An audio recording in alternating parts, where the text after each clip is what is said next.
What's up YouTube, Donovan the Smartphone Guy here to talk about my experience with the ZTE Blade V8 Pro 72 hours later. So I've had the phone in hand for actually a little over 3 days, and I want to talk about what I like and what I don't like about the phone so far in this video. And I might do some comparisons with another phone that some of you might be interested in, the Honor 6X, but that full video where I'm going to do some comparisons will come a little bit later, probably in this week. So this is the box it comes in, and this is the phone itself. So you can see I've already thrown on Nova Launcher on the phone, and that's true of every phone, so that's not a knock to ZTE at all about their software. It's literally just something I do with every phone.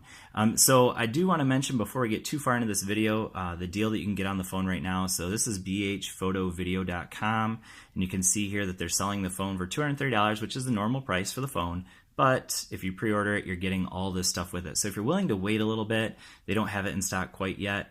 But you can see you get some JBL headphones, Bluetooth headphones, really nice. JBL makes excellent stuff. You get a virtual reality headset, and then you also get this power bank as well. So you get all of that with the phone, and the phone is still the same price that I paid for it, which was $230. And what I got with the phone is actually this case right here, Bumpy Cam. So shout out to Jay Will. He did a video talking about this case. So this is the case that came with the phone. If you pre-ordered it from ZTE, right now you can pick it up for 25 bucks on their website. I also saw it on Amazon for 20 bucks, so I'll leave a link down in the description if you're interested in picking up this case. But the case fits the phone perfectly. Obviously, it's directly from ZTE. It's their own manufacturer's case, and real nice case. So anyways, I recommend picking it up.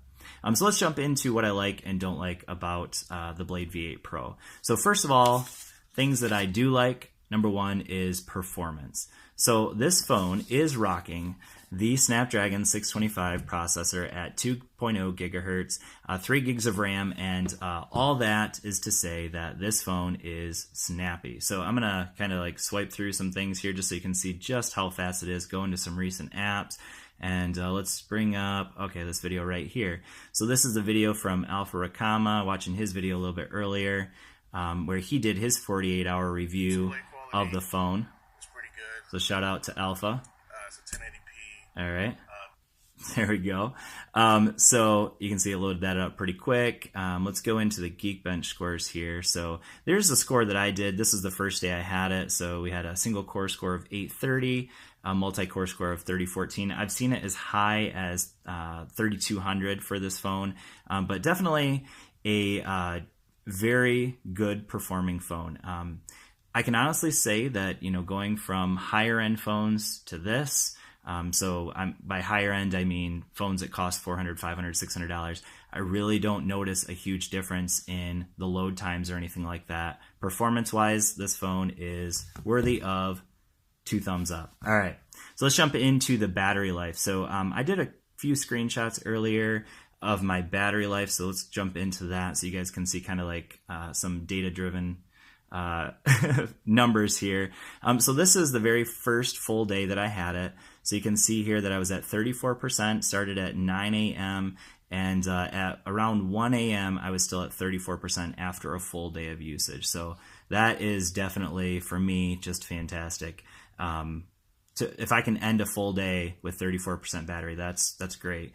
So you can see here, this one I actually took it off at like 1 a.m., so probably at the end of a day. And it was only at like 91, 92% when I took it off because I don't like charging my phones overnight.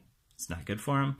And I let it get all the way down to here, 23% when I took the screenshot. So that was around 9:30-ish, it looks like. So again, a full day of usage and no problem making it through. That day it got to 23%.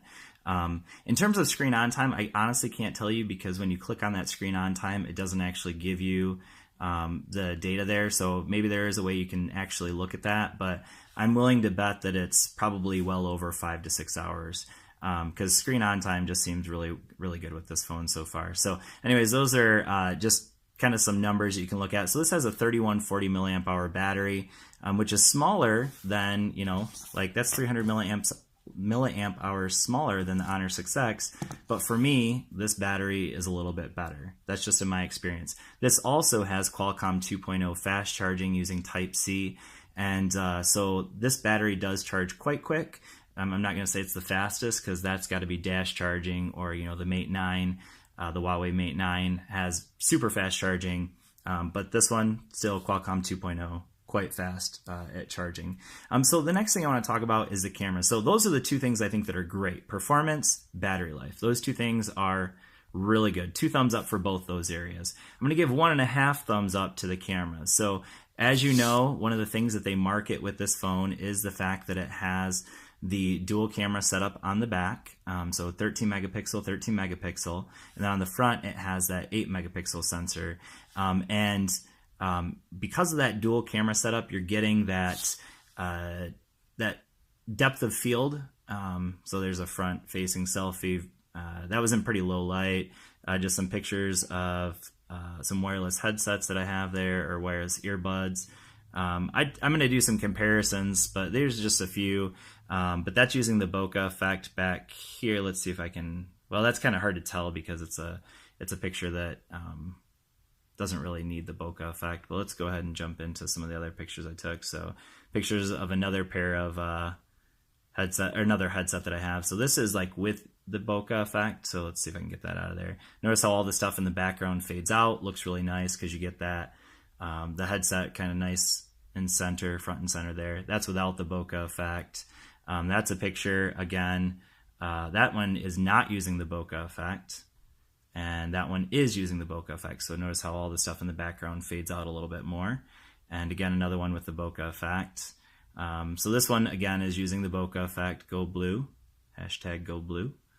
And so yeah, so camera quality wise, I'm gonna give it 1.5 thumbs up. Again, that bokeh effect is really cool, but I can honestly say that compared to the Honor 6X, the camera is just not as good.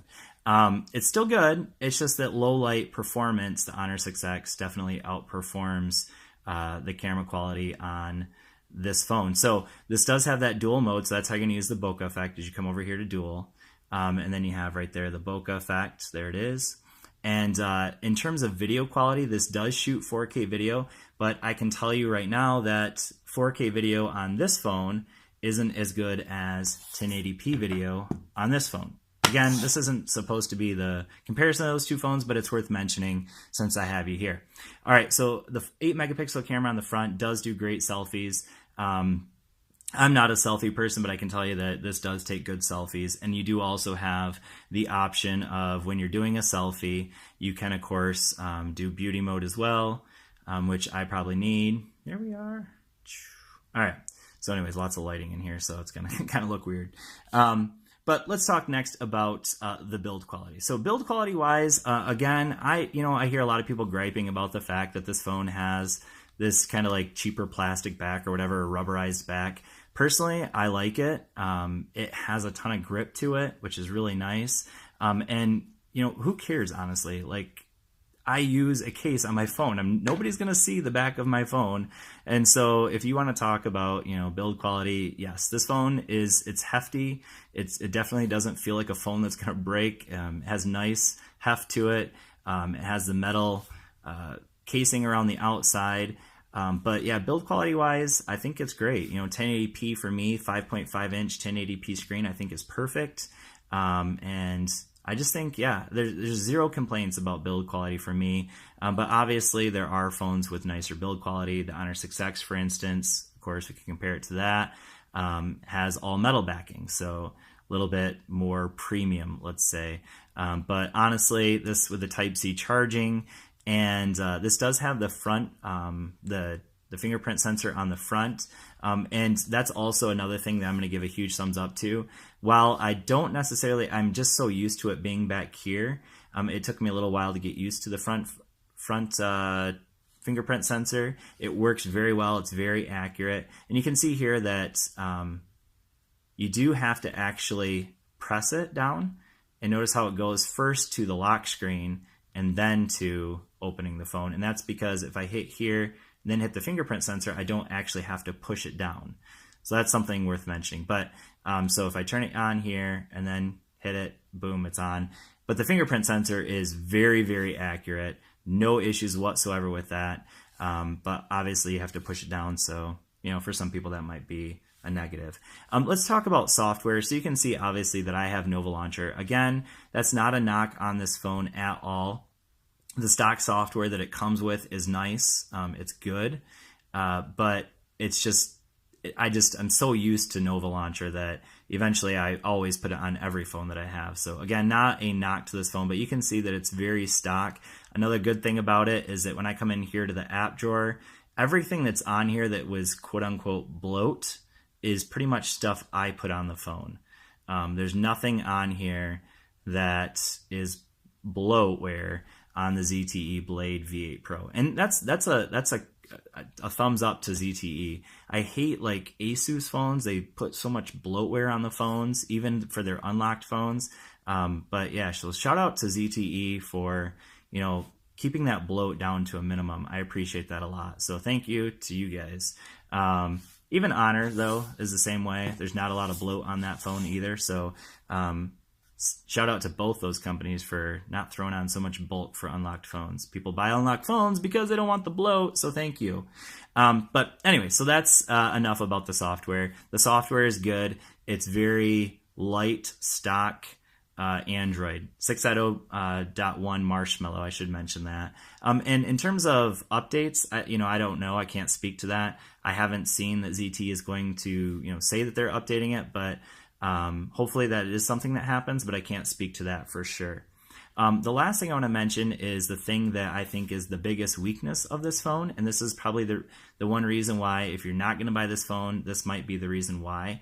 And if somebody can correct me, I would love for you to do that, because I can't find a way personally. So if I go in here to my settings, I'm just going to show you this. My least favorite thing about the phone is the fact that I threw my 32 gig SD card in there from Samsung, and I can't find a way to move it to internal memory.